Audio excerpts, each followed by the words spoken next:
Hello students, I am the teacher to this question and let me explain this question to you now.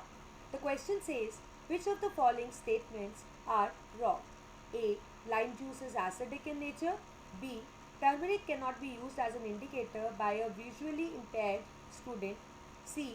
Higher the pH, stronger is the acid. D. Calcium phosphate present in tooth enamel is basic in nature. तो इस question में हमें कुछ statements दिए हैं और हमें बताना है कि इनमें से कौन सा स्टेटमेंट है जो कि रॉन्ग है. तो पहला स्टेटमेंट है हमारे पास कि जो लाइम जूस होता है that is acidic in nature. तो ये स्टेटमेंट बिल्कुल ट्रू है हमारे पास, क्योंकि जो लाइम जूस होता है, जो लाइम होता है, लाइम के अंदर कौन सी चीज़ होती है? It has the citric acid. अब नाम से ही पता लग रहा है कि इसके अंदर एसिड है, सो ऑब्वियसली इसका नेचर क्या होगा? एसिड है. सो दैट मीन्स जो फर्स्ट स्टेटमेंट है वो हमारे पास एक करेक्ट स्टेटमेंट है. सेकेंड चीज़ हमें दी गई है कि जो टर्मरिक है उसको हम एज एन इंडिकेटर नहीं यूज़ कर सकता. कौन? एक विजुअली इम्पेयर्ड स्टूडेंट. तो हमें पता है जो टर्मरिक है वो एक हमारे पास इंडिकेटर है.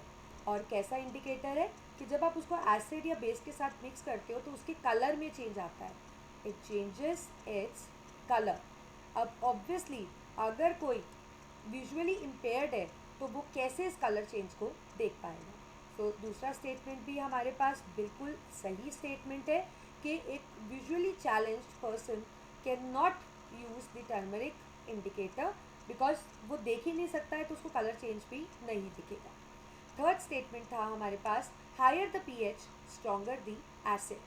अब हमें पता है कि जो पीएच है, पीएच में हमारे पास वैल्यूज़ रहती है 0, 7, 14. इनके बीच का रेंज रहता है, राइट?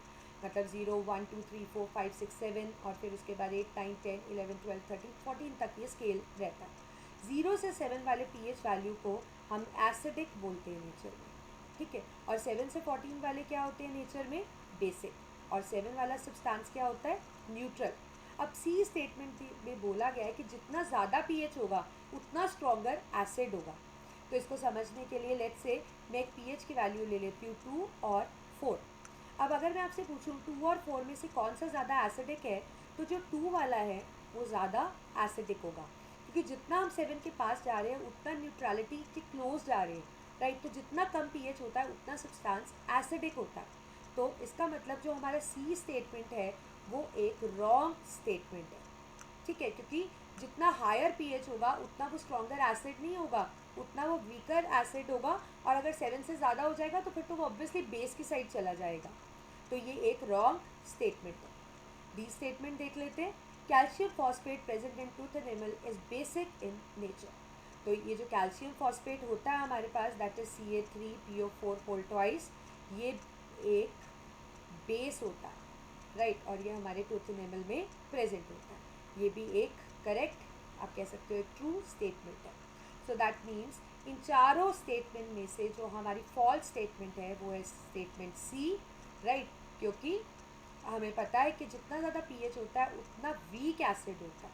तो फाइनल आंसर लिख लेते हैं. The out of these 4 statement option C is the wrong statement.